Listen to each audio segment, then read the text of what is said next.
नमस्कार दोस्तों। आज हम लोग बात करेंगे एक बहुत इम्पोर्टेंट प्लैनेट के बारे में। केतु। केतु एक ऐसा ग्रह है जो एक्सट्रीम एनर्जी का स्रोत है। केतु हमारी लाइफ में सबसे ज़्यादा इन्फ्लुएंसिंग प्लैनेट है। सबसे ज़्यादा कह रहा हूँ मैं। एक्चुअल में जब किसी के जीवन में केतु की दशा अंतर्दशा आती है तो किस प्रकार के इवेंट उसके जीवन में घटित हो सकते हैं, या किस प्रकार के वो एक माहौल से होकर गुजरता है, या किस प्रकार का वो समय होता है, उसके बारे में हम बात करेंगे यहाँ पर। केतु वह ग्रह है जो हमें हमारी इनर ग्रोथ से जोड़कर दिखाता है। कहने का मतलब मेरा, केतु हमें ये सिखाता है, या केतु से हम ये देखते हैं कि हमें वास्तव में क्या चाहिए। हमारा इनर कॉन्शियसनेस किस चीज़ में खुश है। केतु भौतिकवाद, मटेरियलिज्म की बजाय ये सिखाता है कि आप खुद पे फोकस करें। सेल्फ रियलाइजेशन वाला जो पार्ट है उसको हम लोग केतु से जोड़कर देखते हैं। केतु मोक्ष कारक है। विषय Ketu is a planet of liberation. गुरु को भी मोक्ष कारक कहा गया है, बट दोनों का जो तरीका है वो बहुत अलग है। केतु जिस रास्ते से आपको मोक्ष की तरफ लेके जाता है वो थोड़ा पेनफुल होता है, या आप ऐसा कह सकते हो कि उस दौरान जो इमोशनल स्टेबिलिटी है वो हमारा साथ बहुत ज़्यादा नहीं देती। एक्चुअली अगर हम लोग केतु को समझें, उसकी एनर्जी को चैनलाइज करना सीखें, तो हम काफ़ी कुछ कंक्लूड कर सकते हैं यहाँ पर।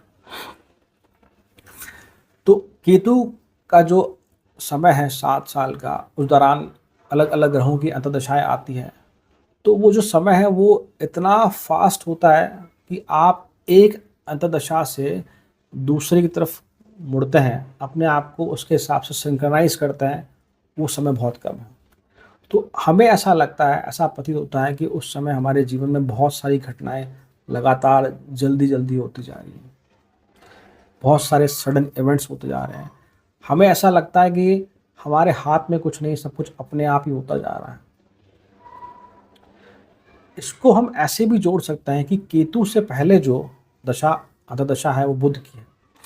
बुध एक इंटेलेक्चुअल प्लैनेट है जो लॉजिकली सोचता है। वहीं Ketu is a headless body, इसके पास सर नहीं है।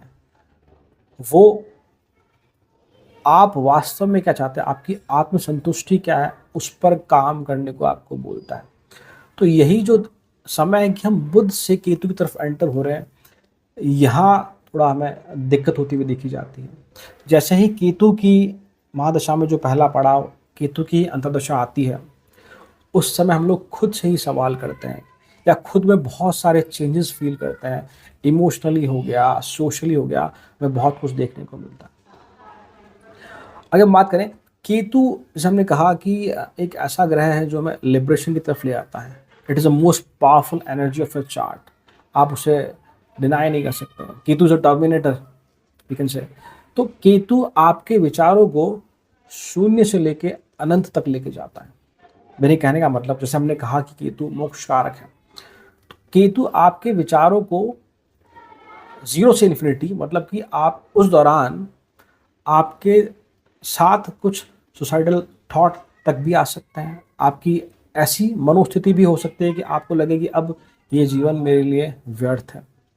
वहीं केतु आपको इन पेनफुल रास्तों से होते हुए लिबरेशन की तरफ ले जाता है, अनंत की तरफ ले जाता है, ऐसा हम लोग कह सकते हैं।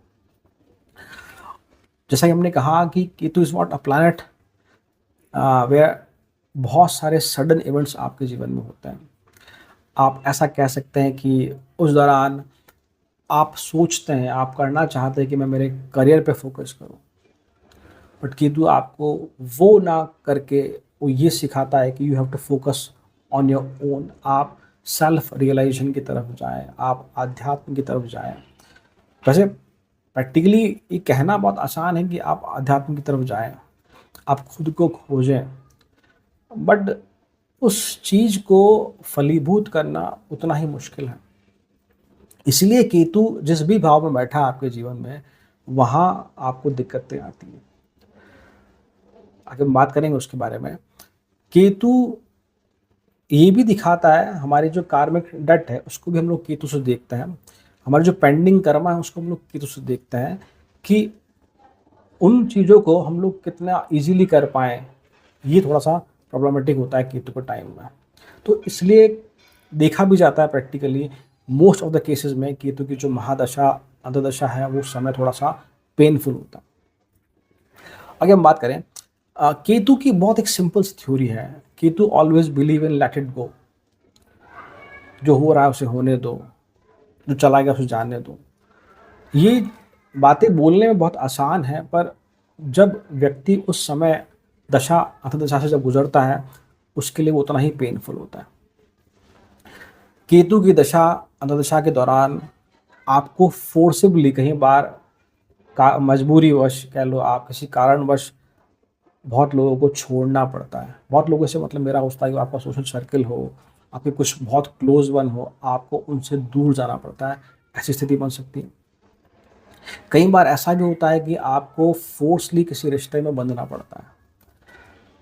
एक्चुअल में केतु हमारे जीवन में कुल का कारक भी है, तो केतु के समय में हो सकता आपकी शादी हो जाए, हो सकता आप तैयार ना हो उसके लिए। जैसे मैंने कहा कि केतु कुल कारक है, तो हो सकता ये भी कंडीशन हो कि आप मेंटली प्रिपेयर ना हो, बट उस दौरान जो आपका वंश है वो आगे बढ़ता हुआ दिखाया जाता है। तो कई बार फोर्सिबली हमें ऐसी चीज़ें देखने को मिलती हैं जिसके लिए हम लोग कई बार मेंटली प्रिपेयर नहीं होते, तो कई बार फिजिकली प्रिपेयर नहीं होते। तो ये जो इवेंट है ये हम लोग देख पाते हैं केतु के समय में।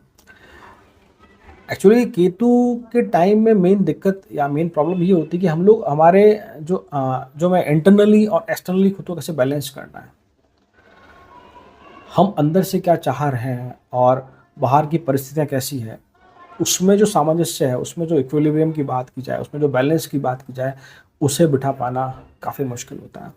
तो उसकी वजह से हम लोग कई बार मेंटल ट्रॉमा से गुजरते हैं, कई बार हम लोग डिप्रेशन तक में चले जाते हैं। तो ऐसी स्थिति बनती हुई देखी जाती है। कई बार फाइनेंशियल लॉस होते हैं और कई बार ऐसी स्थिति भी आ सकती है कि जो कुछ समय पहले बहुत सही था मेरे साथ, सडनली वो बिल्कुल बदल गया। हमारे जो बहुत क्लोज फ्रेंड्स थे हमें वो छोड़ते हुए देखे जाते हैं। तो ये कुछ एनर्जी है जो केतु की आपको लिबरेशन की डायरेक्शन में लेके जा रही है, बट इस प्रैक्टिकल वर्ल्ड में, इस कलयुग में इन चीज़ों की तरफ जा पाना बहुत मुश्किल सा है। हाँ, पर वहीं वह व्यक्ति विशेष जो पहले से ही योग की तरफ है, मेडिटेशन की तरफ है, आध्यात्म की तरफ है, उनके लिए इस एनर्जी को चैनलाइज कर पाना थोड़ा इजी है। वहीं बाकी हम सभी लोगों को कहीं ना कहीं केतु के इस समय में सफ़र करना पड़ता है। तो ये हुई बात कि केतु आपको एक्चुअल में सिखाना क्या चाह रहा है। एक और बात, आप जब भी केतु की दशा अंतर्दशा की बात कर रहे हैं उस समय आप चंद्रमा की कंडीशन भी देखें आपके चार्ट में। यदि चंद्रमा बहुत ज़्यादा अफ्लिक्टेड है, बहुत ज़्यादा पीड़ित है, तो फिर ये चीज़ें थोड़ी सी टफ होती हुई देखी जाती है। ये मून हमारी मनोस्थिति का कारक है और केतु हमारे इनर कॉन्शियसनेस, जैसे मैंने पहले बात की, उसको रिप्रेजेंट करता है। तो हमारी मनोस्थिति किस प्रकार से बैलेंस होती है हमारे कॉन्शियसनेस के साथ, तो चीज़ें उसके हिसाब से चलती हैं। अगर दोनों एक दूसरे को बैलेंस कर लेते हैं तो इट इज़ क्वाइट ईजी। एक और बात, यदि आपका केतु खुद के ही नक्षत्रों में है, मघा में है, मूल में है या अश्विनी नक्षत्र में है, तो आप इस एनर्जी को चैनलाइज कर सकते हैं। उसका कारण ये है कि आप पहले से ही बहुत कुछ सीख के आ चुके हैं। आप पिछले जन्म में भी आपका कहीं ना कहीं एक इन्वॉल्वमेंट रहा है इन चीज़ों को, या अपने आप को आसानी से मेडिटेशन की तरफ ले आ सकते हैं। आप लोग अपने आप को आसानी से आप योग की तरफ ले आ सकते हैं, जिससे चीज़ें सिंपल होती हुई दिखी जाती है।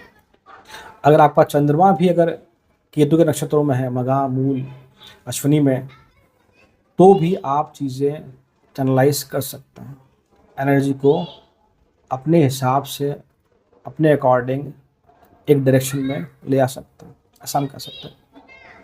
वहीं यदि केतु बुध के नक्षत्र में है या आपका चंद्रमा बुध के नक्षत्र में है, तो फिर चीज़ें थोड़ी सी प्रॉब्लमेटिक हो जाती है।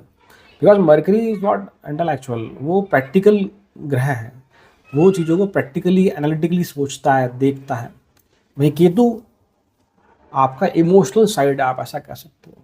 केतु अगर आपके चार्ट में बहुत अच्छी पोजीशन में है तो आपका जो इमोशनल क्वेश्चन है कि आप अलग अलग तरह की सिचुएशन में, बहुत विषम बहुत सम सिचुएशन में आप कैसे रिएक्ट करते हो, उसको बहुत स्ट्रेंथन कर देता है। कि तो आपको बहुत कुछ सिखा देता है इन 7 सालों में कि कौन मेरा है कौन मेरा नहीं है। आपको काफ़ी कुछ इस तरह से एनालाइज हो जाता है या रियलाइज हो जाता है कि हाँ, मुझे अब जीवन में आगे क्या करना है, अगली महादशा में मुझे क्या करना है, ये चीज़ हम कह सकते हैं। एक एडवाइस और मेरी कि अगर आप मैरिड हैं, अगर आप और आपके जीवन में जाकर इस ग्रह की दशा महादशा आती है तो आप अपने रिश्तों पे काम करें। आप ऐसी सिचुएशन ना आने दें कि आपको डाइवर्स तक जाना पड़े। क्योंकि मैंने बहुत कुंडलियों में ऐसा देखा है, मेरे बहुत क्लाइंट्स की कुंडलियों में ऐसा देखा है मैंने कि खासकर इस समय में डाइवर्स होना बहुत बहुत बहुत कॉमन सा है।